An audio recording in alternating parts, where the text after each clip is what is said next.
Hey guys, it's QuickyBaby, and this video is going to highlight the changes to the tank destroyers coming in 8.11. It's going to highlight all of the nerfs, and it's also going to tell you which tanks are unaffected. Firstly, let's take a look at the quite dramatic changes to the AMX-50 Foch 155, which is the Tier 10 French tank destroyer. So guys, you Foch 155 drivers, I have one myself, we've been hit pretty hard actually. Apparently, according to the patch notes, they have fixed the armor of the Foch 155, the Foch, and the AMX AC MLE 1948. So let's just take a quick look at what fixing the armor of the Foch 155 actually means. So here we have the regular Foch. I'm just going to take a quick screenshot so we can compare them, because this is from the 8.10 server. Now we're looking at the Foch armor of 8.11, and I'm just going to take another screenshot and then highlight the differences for you gentlemen. So here's our 8.10 Foch and here's our 8.11 Foch. One of the interesting things that you'll see if I just zoom in for a bit on here and on here is that the 120mm band of armor is now gone. What that actually means is that the lower plate has been nerfed effectively from 120mm to 100mm. Interestingly as well, the side armor has been nerfed from 50mm to 40mm, so it's going to be even more vulnerable to HE ammo from the side. Top of the tank has also changed from being 40 at the back to 20, and 50 here to 30. This area has been nerfed from 120 to 100. The spaced armor on the gun remains unchanged, but interestingly we can now see that there's a two-tiered armor approach to these viewports up here. Previously it was 180 all round, now it is 100 and only 80mm on the top. And over here, previously this was all 120mm with a band of 180 at the bottom. Now the 180 band is still there. There's only 100 here, and there's 80 here. These changes will make the Foch 155 ridiculously vulnerable to HE damage, and the frontal weak points have just been absolutely crippled. We're seeing 50% less armor here. We're seeing over 50% less armor here. If you're engaging a Foch in 8.11, the cupolas are now so easy to penetrate as long as you hit the top part of the viewports, or even if you just avoid hitting the center part of this MG port here.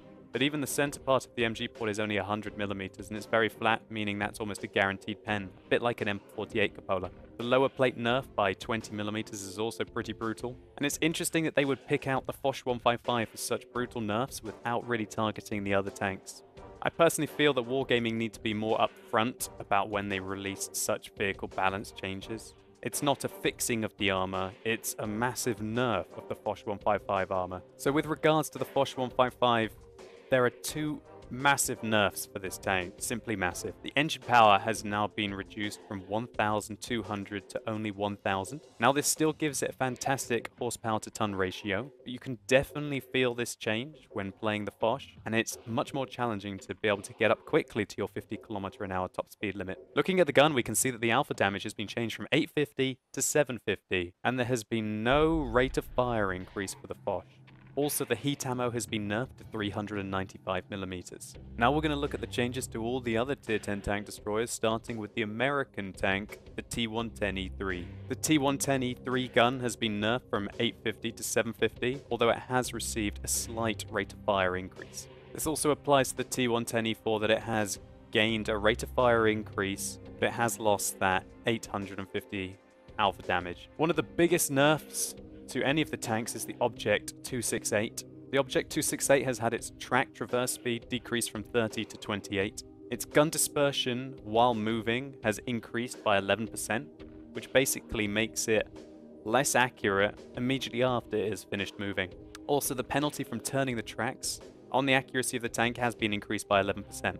Also, the max reverse speed of the tank, which was a very healthy 18km/h and was one of the big differences between this and, for example, the E3, has been changed from 18 to 15. Now, the rate of fire has been slightly buffed on the Object 268, but the reloading speed has only been changed from 17 seconds to 16.5 seconds. When you compare this with the E3, which went from 18.3 to 17 seconds, this means that the Object 268 is not really that ridiculous ridiculously high DPM gun compared to the other tank destroyers that it was, especially considering that the alpha damage has been changed just like it was on the other tanks. Now, one of the best changes that I've found on the Object 268, and I feel that this was a needed change, was the nerfing of the heat ammunition from 450mm of pen, which can almost derp its way through anything in the game, to 395mm of pen. This is still a hell of a lot. I mean, 395mm of pen is still huge, but it definitely gives heavy and super heavy tank drivers that chance to bounce heat rounds from the Object 268. Now, the Waffenträger Alf E100 has had some nerfs as well, although nothing to do with the guns.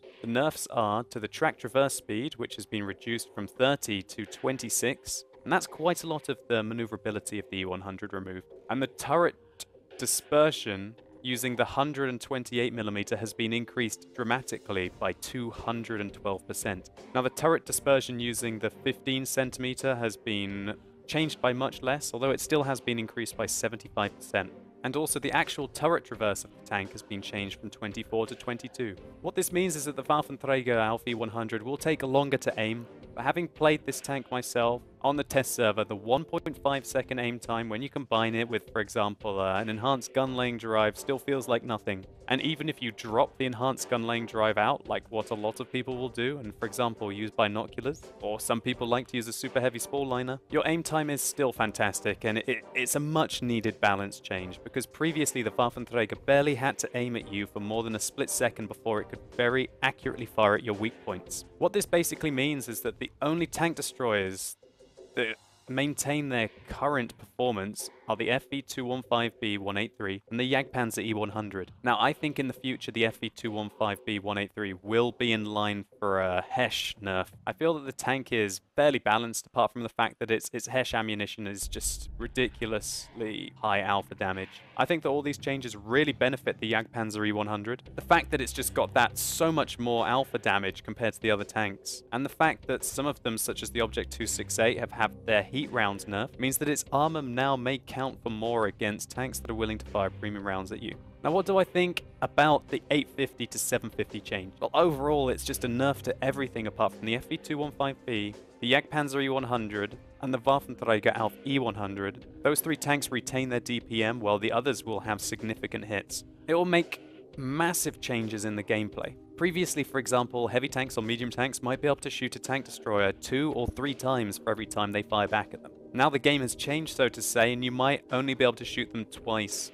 And in some tanks, you might only be able to shoot them once before you have to rapidly pull back, otherwise you're going to get stung again. For tanks such as the E3, the rate of fire change might actually be beneficial. You quite often have to waste shots, and the rate of fire increase might give it a chance to be able to re-engage another target. The rate of fire increase to the Object 268, however, is much more paltry, and considering all the other nerfs to the tank, especially to the heat ammunition, the tank is gonna be heavily crippled. But the biggest loser of the patch is the Foch 155. It loses its alpha damage, it gets no rate of fire increase, it loses a huge percentage of its engine power, and its armor has been absolutely butchered. I think these tank destroyer changes were needed because we were starting to see teams with maybe half or even 2/3 tank destroyers quite frequently on the regular server. This will definitely discourage people from only playing tank destroyers and move them back towards playing more heavies and mediums. I personally wasn't playing the Foch 155 because I felt it was very boring. There was a hell of a long time waiting in between your engagements. And for me, I like continuous action and to be involved in the fight all the time. But I probably won't be playing the Foch 155 at all in the next patch. Losing that 300 damage from its burst is huge. Losing its mobility is bad enough, but now being able to be penetrated by nearly every tank in the game reliably frontally, that's just really nasty. And the fact that the other armor on top of the tank, the side of the tank, has been absolutely butchered means that a tank that was very vulnerable to artillery fire and to HE explosions is now truly going to be a very, very soft target. Anyway, guys, I hope you've enjoyed this video. If you have, please consider rating it down below. I'd really appreciate it. And let me know what you think about the tank destroyer changes in the comments. Do you think they were necessary, or maybe you're a tank destroyer driver that this is a step too far and you're going to be seriously unhappy with the game in 8.11. Anyway, thank you so much for watching. You've been epic, and hopefully I'll see you soon.